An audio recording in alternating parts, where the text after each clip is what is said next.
Hello, everyone, and welcome to another episode of Wytpod. My name is Harshit, and I'm the Director of Business Alliances at Wytlabs. We are a digital agency specializing in SaaS and e-commerce SEO. And I've got Sid with me today. He's the founder and CEO at Intempt. Now, it's an all-in-one growth OS that combines real-time customer data with the marketing and sales automation tools to maximize engagement for modern GTM teams. So, big welcome to you, Sid. So happy to have you with me.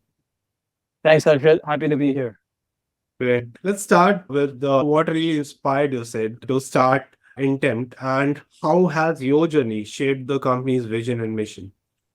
Yeah, sure. I've been in the marketing, MarTech space for almost all of my career. And prior to starting Intent, I was in Adobe. I was on Adobe Marketing Cloud, building in the marketing tools. And I saw a real opportunity in the SMB space. Right? That's really where I saw the opportunity. MarTech is massive. There are a lot of point tools. But when you really sit down with an e-commerce marketer or a marketer, and you ask them, what are they really doing to optimize customer value? The answer almost always is that they're using a set of disconnected tooling to do their job. They're using an analytics tool, they're using an experimentation tool, they're using a personalization tool, they're using a journey tool. And when you ask them about CD, that's been largely the gamut of the enterprise. They've got data silos in these four tools that I mentioned.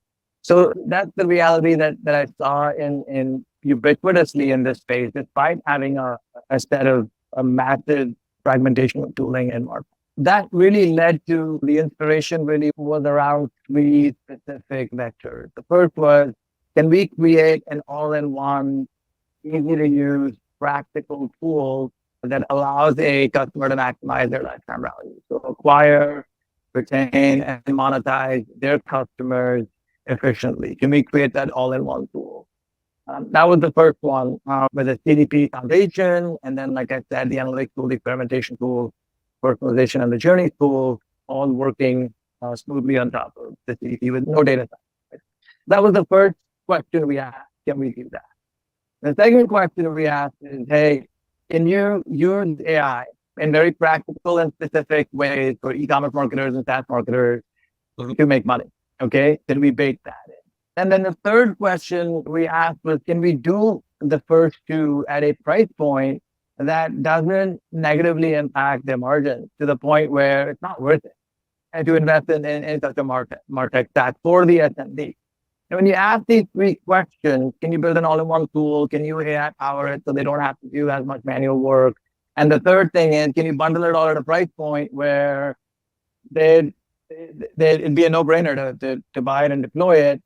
If you can answer yes to those three questions, I think you've got a remarkable company and product on your hands. We set out to say yes to all of those three questions. And yeah, here we are today in Intempt of the Active program. Now, can you elaborate on your guiding principles and how they influence your leadership style and decision-making process? Yeah. Now, it's a good question. It's a tricky one. So guiding principles. It's going to sound a bit cliche when you live it. It's not so much of a cliche. We really put our people first. We've invested in building out this platform over several years, and we've not sacrificed some revenue. As a founder, you have to protect companies and people and teams from short-term commercial pressure. So we've really put our people first. I'm really proud to say that, because building a platform like this is a multi-year endeavor. And you have to build it with a team that stays consistent and committed over a long period of time. So our first guiding principle has been to really not just hire the best, but to coach and over long periods of time, our people and our team to be able to understand the core opinionated product principles that we operate with, and then gel and like each other. Simple as that, to be able to work consistently for long periods of time. So I think people first has been a big deal to me. And then, of course, the product. We think product everything. If you don't have something in this highly competitive, fragmented MarTech ecosystem, if you don't have something that's just remarkable product, I'm talking about something like Notion coming into the crowded wiki space, or Figma coming into the product design space. I'm talking product dedication of that caliber. If you don't have that, you're wasting the industry's time. So I think it's been about people, it's been about product. And now with early access, we're really gonna kick off the third active, principles, or I think guiding principles we called it, which is the customer, right? Can we really fulfill on this promise that I mentioned before, which is all-in-one AI powered, and at a price point that we're talking an e-commerce company that make 1 million to 5 million in GMV. We're talking small e-commerce companies. Can they afford to spend the time and the money on this type of tool? And the answer has to be yes. So I think the third act is being very customer centric. Gotcha. And what are like the core USPs that you would say the platform has? Because there are tons of your competitors out there. What differentiates Intent from these competitors? Yeah. So I'll talk about the first one and the third one briefly, and I think folks can pick up on it quite quickly if you look at our intempt.com. The first one, like I said, is all in one. Today, when you want to buy a full, what I call a full customer lifecycle marketing stack, you end up buying an analytics tool, a customer journey tool, an experimentation platform, and some sort of a personalization tool. And you're gonna go to at least 2 or 3 companies to do that today, and then you're gonna integrate these tools and their data lake.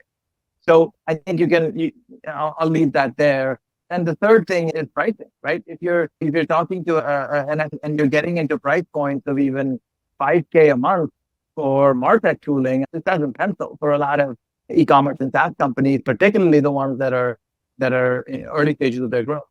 We boiled it down to an all-in-one platform, and we start out with our platform at some $100 a month. It's a ridiculous price point for the kind of data processing technology we offer and the machine learning technology we offer. So those 2 things. Now, the third thing I'll talk about, which is AI, and I'll give you a little bit more detail on this. We built 4 foundational models in the AI space.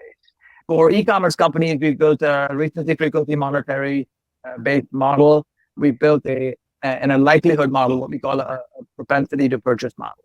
That's on the e-commerce side. On the SaaS side, we've built a fit and activity model. So this actually understands your ICP from a fit and also from an engagement or activity perspective to understand how to score them in terms of either your lead to conversion or from an expansion. And the fourth model that we built for, again, more towards the SaaS space, is a model we call next best action. You can understand, that people feel in these SaaS companies, it's complex to understand exactly what type of communication that particular user needs, because they've got various activity on their free plans, they've got various activities on their paid plans, and you really need to. It's not just as simple as, hey, here's an upsell offer, you go buy the next product, right? Sometimes they might need to learn more about the tool. Sometimes they might need support. Sometimes they might need to understand. They might want to expand, but they might need to have a salesperson reach out instead of a doc, right? Instead of a help doc, right? So we built next best action. So really, I think these AI models that are specifically we're tuning out to e-commerce companies and SaaS companies, and then the third vector is mobile apps as well. This really, in my opinion, the first 2 weren't enough, which I actually think they are. It's a real practical push. It's all in one at a great price point. We'll make many founders and marketers say, yes, this is the way we want to go. But if that's not enough, the AI models really, I think, seal the deal. Okay. Right. So now, can you please shed some more light on how exactly Intempt simplifies the lifecycle marketing for its users?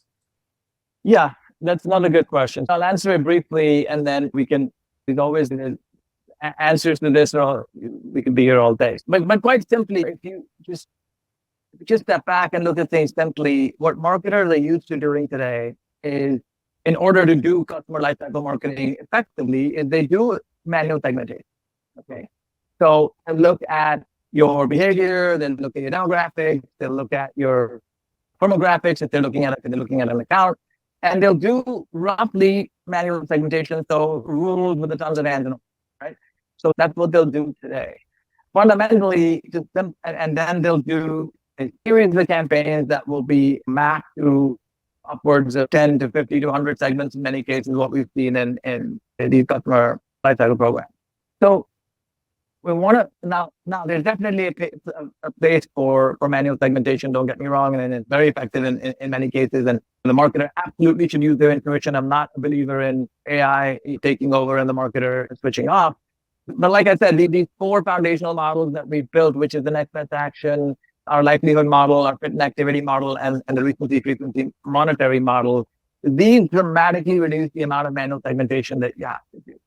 Okay. Now, when you reduce the amount of manual segmentation you have to do, you automatically make this entire process a lot more approachable for the average marketer, right? Because they don't have to think through tons and tons of data attributes. They don't have to think tons and tons of rules, and they don't have to keep hunting and pecking and getting this stuff to change every few weeks, right?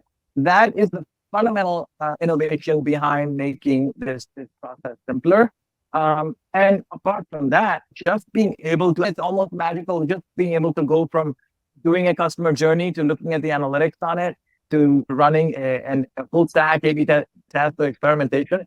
Just being able to do that in a few clicks on the same platform is honestly like life changing for most marketers, because they had to take segments from one system like a CDP, export them into another system, then go run A/B tests, take those results and interpolate them into another system that does personalization. No one has time, frankly. So I think, yeah, these are some of the fundamentals behind, these are some of the ugly problems, right, that we've solved in this space, so that it's just a delightful process for. Now, Sid, what are the most, like some of the key features of the platform? And because I'm asking this because you've launched back in 2017, if I'm not wrong. It's been quite a journey now, right? So, which specific features have received the most positive feedback from your community? Yeah, so we'll give you a bit of history on the companies. We actually had, under the same brand, we actually had two dramatically different products and platforms over time. We started the company on a much simpler mission and vision, because we just wanted to build a better web personalization platform at the time. And so we built that platform, we grew it, and we sunset that platform because it didn't reflect where our ambitions ended up being in 3 to 5 years of building that company and that platform. We actually sunset it. We actually closed down that product and that platform. And then we restarted the company on this new platform with a much broader and, I would say, more impactful mission that I outlined here. We had our first run let's just say, like, for the first half of the company's life, we had a first run with the first product. And now we're spent the last several years building this platform and pushing it to early access. So that's the history. In terms of features, it's the feedback that we've been building with a set of e-commerce and SaaS companies and a few mobile apps pretty closely. And the feedback that we've gotten is there's too many features in a lot of these tools. And like I said, we were not so much focused on building features. What we're focused very squarely on is, like I said, like provide me an all-in-one set of tools on a robust enterprise-grade customer data platform that doesn't go out and try to sell itself as a customer data platform to the enterprise. That's what the fundamental that we built on. And then, like I said, if you want to talk about in terms of features, the AI models that we've built, really, I see us building more and more domain specific, like I said, e-commerce or very much iOS apps in a particular vertical, or SaaS, PLG SaaS, for example, continuing to build domain specific, CDP oriented AI models that make the entire process simpler.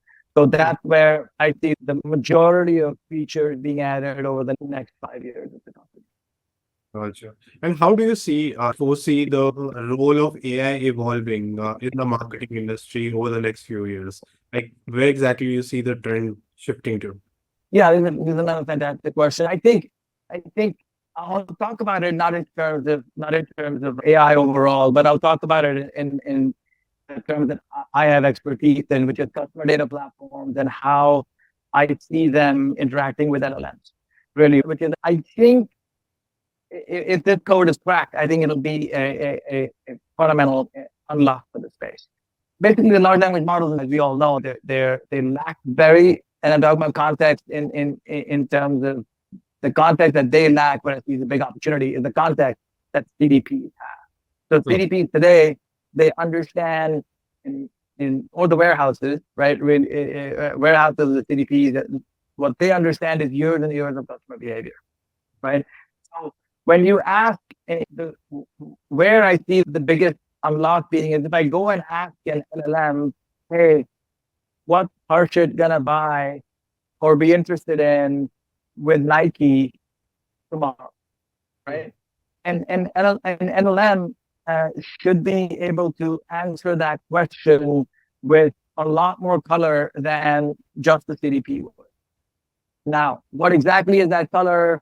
It may be how should Nike in San Francisco, where he lives, maybe how should Nike approach Harshit with what he wants next. And then the CDP kind of might know what Harshit is likely to buy. So I think this marriage of what a CDP knows and what an LLM or what an LLM is good at, which is being able to generate a language prediction, I think marrying these two things together in creative ways is a massive unlock for this thing. How exactly? Well, I mean, I don't think I think we're really in the first innings of figuring it out. But I think this is a big opportunity for the entire industry. For CDP, the major CDP providers, we all know who they are, and then the major LLM providers, and they're not the same people right, today. So how do we make that marriage happen? I think it is a big opportunity. Right. Talking about how exactly you generate business for your own company, like what are the main customer acquisition sources for you, lead generation sources for you? Yeah, like I said today, we're in early access, and my network's been the primary feeder for that. That's really the way we've gotten business. You can talk about LinkedIn from that perspective, but really it's founder led. I was telling you a little bit in the chat we were having offline. Is I think I don't understand the opportunity in SEO anymore. It probably is for we aren't one, and but what I do think that there seems to be a natural way to market is like this to be able to talk about the company with other industry leaders like yourself. I think that's one opportunity that perhaps you can question how that scales, but I think that's an opportunity.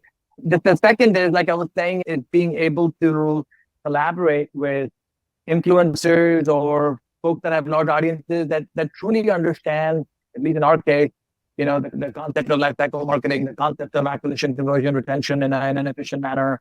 The folks that really understand that, being able to have them talk about us in their newsletters, in their video streams, LinkedIn Live. I think these are seemingly where my head's at. But yeah, I'm sure there's going to be opportunities in more the traditional channels such as ads and SEO. But we're certainly looking at more about partnerships, from a referral perspective, partnership from an agency perspective. Right? We have a lot of agencies that are eager to collaborate on improving their tool chain that they use. Then, like I said, perhaps the branding opportunity or the PR opportunity lies in the podcast, right? But by that I mean collaborating, having podcasts with industry folks like yourself. The truth is, I think acquisition marketing changing so fast that I don't think anyone has a magical answer on this. But this is where my head's at. Gotcha. And when you say that, say, for example, collaborating with agencies is one of the strategies that you follow. So is it like some sort of affiliate that you offer, or what's your take? What specific program really benefits the agencies? Yeah. No, I don't think of agencies actually from an affiliate perspective or really from a referral perspective. We're talking to an agency out and by the way, right now the company is very focused on direct customers. But we had an agency approach us out in New York through an introduction that was made from one of the advisors in the company, and they're straightforward conversion rate optimization agency. Sometimes they call themselves a lifecycle marketing agency, but most of the time they don't, and they just want to use tooling on their customers like an agency account. I also learned I'm not really, I mostly understand direct go to market. I don't really understand agency go to market very well, but I'm in a, what's it called? A CEO club with that Pete Caputa from DataBox runs. And he understands agencies, the entire go to market around agencies. He understands that space inside out. So I'm in a Friday mastermind with a bunch of agency folks and him. He's orchestrated a flywheel around agency go to market that's pretty jaw dropping. So I think of agencies definitely as a channel, but purely as a channel to perhaps to resell, but also just as a company. Gotcha. Now, if you could give one piece of advice to marketers looking to leverage AI and data in their strategies, what would it be? Yeah. So one piece of advice for marketers. Honestly, that sounds super boring, but listen, don't get lost in AI models and don't run too fast. Okay. Make sure that you've got your data properly identified and deduplicated across the various sources that you deal with. And I know this sounds boring, but tools like Intempt can significantly speed up this process significantly. But even if it's not Intempt, you're dealing with a warehouse, you're dealing with 3 or 4 SaaS tools, really think about how are you going to get your data clean and sorted, and make sure you look at it yourself and make sure it's good for segmentation if you're doing manual. It's good for AI models if you're pumping it into an AI model, because I can't tell you the number of marketing databases I've looked at, and 8 times out of 10, the data, or it's definitely not where it needs to be in order to do precise marketing. Focus on your data. And in today's market, it does not take a lot of time or money to get your data straight. So do it.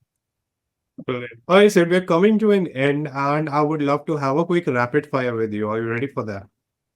Sure, I'll try. Okay. If you could go back and give yourself one piece of advice at the start of your career, what would it be? At the start of my career, Yep. okay, if you want to be an entrepreneur, figure out your unknown unknowns. Start that process as soon as you can in your career, because they will limit you unless, like nothing else. So if you've got an unknown, go and try to have as few of them as possible and as early as possible. That's brilliant. Okay. If you could use only one social media platform for the rest of your life, which would it be? Oh my God, that's a tough one. That's a tough one. I would use a video platform at this point. So it would either be LinkedIn video or YouTube or Instagram, but video on these platforms. Okay. What's the most bizarre marketing tactic you have ever seen work successfully? Hey, I'll tell you in the words of David Cancel or Dave Carhart, do things that don't scale. These guys were very early on podcasts, and then amount of attribution they had, casual attribution, or what Chris Walker calls dark social. The amount of attribution they had on people signing up for from the podcast was remarkable. So I would say the things that don't scale, marketers hate it, but entrepreneurs who are marketers at heart love it. So that Habit holds you back the most. what habit? Holds you back the most. Wow, that's a super good question. I will say that you can be bolder, take more risks, and go more and more for broke. I would say that, I don't know if this is going to be a very politically correct way of putting it, but the more of these middle class values that you have around being fearful of taking risks, and they're or in the business of entrepreneurship, in the business of life, maybe it's happier, right? Maybe, but in the business of entrepreneurship, this is a bad habit. So more risk, more go for growth, and whether you succeed or fail, you will be happy. That's brilliant. Now, coming to our very last question. What's your last Google search? My God, it was with you, man. And it's common. Why we don't know as much as we should. Funny. Thank you so much. All right, Sid. Thank you so much. I really appreciate your time here with me, sharing your experiences about the company, your wisdom here. I really appreciate your time. Thank you so much. No, thank you. Thank you for collaborating. It's been a pleasure. Let me hit pause there.